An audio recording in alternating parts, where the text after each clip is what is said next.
To be honest, this year has been absolutely mental for me so far.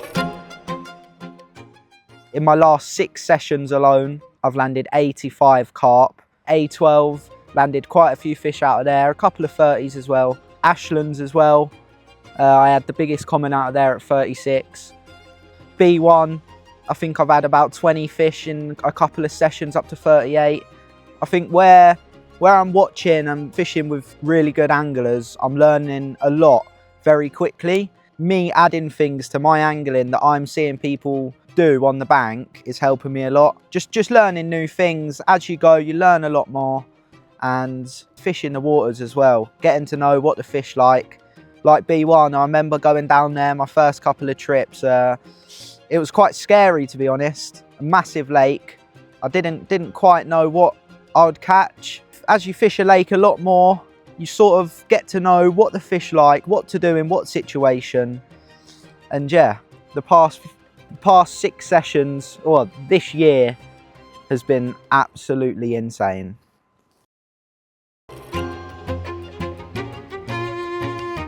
One thing that's important in my angling is consistency. Trying to stay consistent every single session. And I really am trying my hardest. As I say, I've won B2 twice. St John's, I come second. Berners Hall, I was up there with the most fish. A12, I was up there with the Swimbooker lads. On the manor at Linear as well, I caught the biggest common in the lake, 39 pound, usually around 43. In sort of my normal sessions as well, not just socials, I think the key to consistency is being active, not sitting there on your bed chair, scrolling on your phone. You need to stay active, stay locked onto the water, do anything you need to get that bite. Maybe it's just a little bit of a fresh top off a bait. Sometimes I do that, maybe 3 spoms of bait over the top, and sometimes it can just switch it on like that. But zigs, solid bags, singles, anything, even a move, just make sure you stay active, and that is the best way to stay consistent.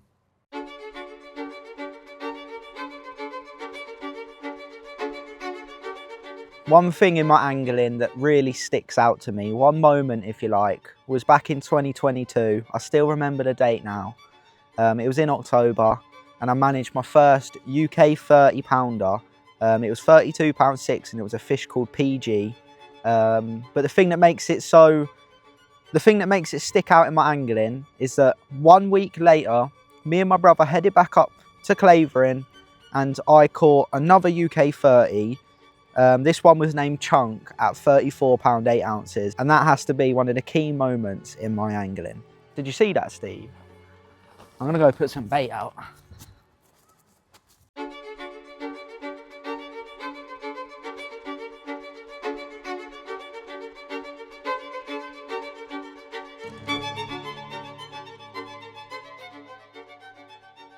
The reason I chose to fish St John's was because Tom from Reed's Comforts invited me down to a social for a 48-hour period. And as I say, I can't turn that down. Any chance I get to go up Linear Fisheries, I'll be there. So on the social, I pulled Peg 37, a body of water that I have fished before previously on the ParkerBaits social. I pulled Peg 36, same sort of body of water, the bowl of St John's. So I was sort of confident going into the 48-hour session, knowing what I need to do. I know of a few spots because actually I had Peg 35, 36, 37 and 38 all to myself. So I had a lot of water to fish, and I had to make the most of it, and I knew a few spots already. Right, so here's my swim, Peg 37. Already seen a few fish show out there on zigs quite long, so that's the plan. 3 zigs out there, 9, 10, 11 foot. See what happens. I got this whole point to myself. No one's next door. No one's here. The nearest is Colin and Tom, which are behind me. But yeah, it's looking nice for it. Let's do it. So yeah, I was happy with the draw I got. I knew of the tactics I've used before, and I weren't going to change things up too much. I was going to fish worm rigs, well, D rigs, little bit of corn top with worm, and that's what done the bites at the ParkerBaits social, so I knew it worked. What made me stick to the 18 wraps instead of 27 was the fact that opposite me wasn't fishing far. I had the whole of the point to myself, and to the right of me, they weren't fishing far either. So I knew if I went out to 27, I might potentially push the fish out, sort of not into my water. So if I fish 18 wraps, then I've got sort of that body of water behind my spot where I know the fish will hold up, and I feel like it will give me a better chance to catch a few more fish. The rig of choice for my last few sessions has been an Illusion D-rig, made of the Fox Illusion mainline. It's not too stiff, but it's also not too soft, so if a fish picks it up, it will reset. The anti-tangle sleeve is a Corda one. That helps kick the rig out once it hits the clip, reducing tangles. The hook of choice for me is the OMC lock hook, which is available at Tommy's Tackle. I've been using these for the past probably about 6 sessions. The last 6 sessions where I've landed 85 carp.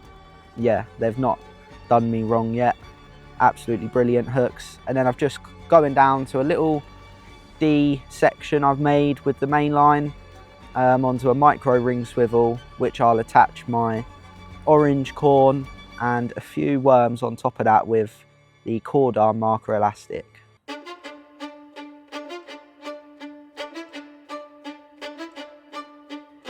In my mix, I chose to use a mixture of a few different things, including tiger nuts. I use tiger nuts because they've not really got too much of a smell on them, hopefully reducing the amount of catfish that I catch. I use chopped worm. Again, I was using worm on the D-rig, so I had to feed the chopped worm. The aminos in the worm get the carp grubbing around very quickly. I used 10mm OG fish boilies. Now I was very lucky. I actually found a few in my bait cupboard. So I managed to take them, and I like using the smaller boilies. Keeps the fish grubbing around for longer. I used the OG fish pellet, which is a high oil pellet. A few different sizes as well. Again, keeps the fish grubbing around for longer. And I also used pure buckwheat. Now I absolutely adore buckwheat. When ParkerBaits brung it out, I've not really used it before, but the past few sessions I've been using it, and it is absolutely beautiful. It's like hemp on steroids. It looks like snails, and yeah, a brilliant, brilliant particle to add to your mix. And the only liquid I added was hot chili, just to give it a little bit of a kick to it. And that's what done me well for that session. So the session started off quite slow, to be honest. I didn't always start off with the D-rigs. I started off with 3 zigs actually. Because I saw a few showing, I decided to put 3 zigs out there, but that was uneventful. But then I started seeing a few fish show on peg 38 margin. If you fish St John's before, you'll know there's a long margin, but they've actually recently added a few pegs there. But they were still showing there, so I decided to put a solid bag on top of them.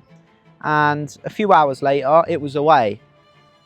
But unfortunately, that one come off. First fish of the session, that's not really what you want. But I went into the night confident. I found the spot at 18.5 wraps. I put a bit of worm on it, and I put 1 worm rig on it. So I decided to fish 1 solid bag on the 38 margin, 1 solid bag out in the middle, and a worm rig on the spot. So going into the night, I actually landed a catfish, probably 25-30 pound catfish on the worm rig.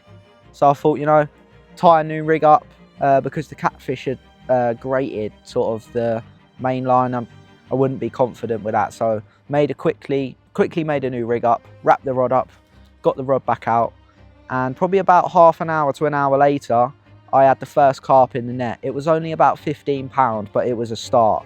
So I thought, right, that's the second bite I've had on that spot. Something's clearly working. So I've got the rod back out, and I've reeled in the solid bag that I had out in the middle and decided to put it on the spot as well. So the second day came around, and the fish were showing again on the 38 margin.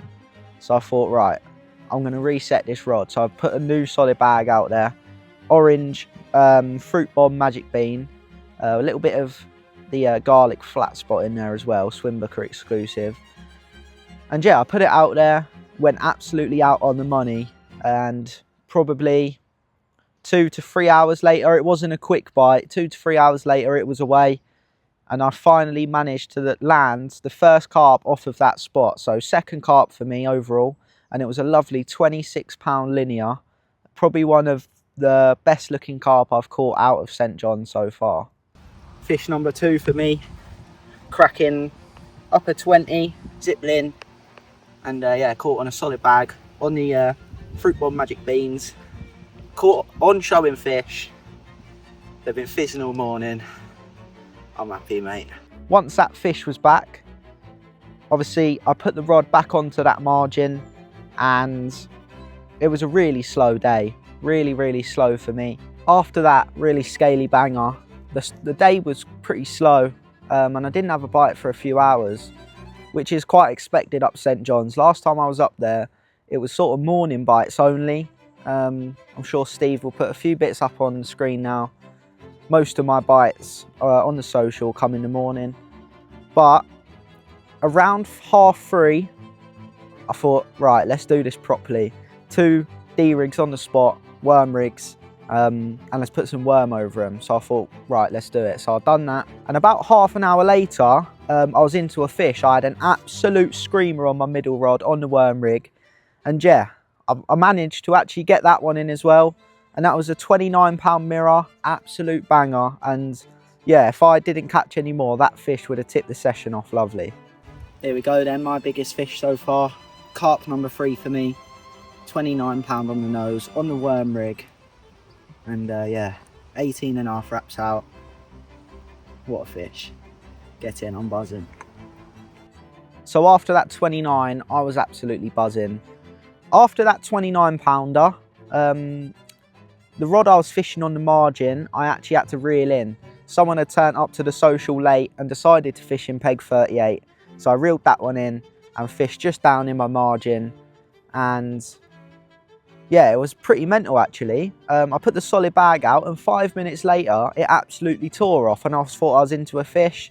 But unfortunately, that one was a trailer. So I unhooked it, treated the fish and put it back without pictures, without film. We had a takeaway that night. Pretty banging to be fair, but I was excited for the night. I had a few fish the night before where I had a carp and a catfish, so I knew bare minimum I could be in for another carp and another catfish.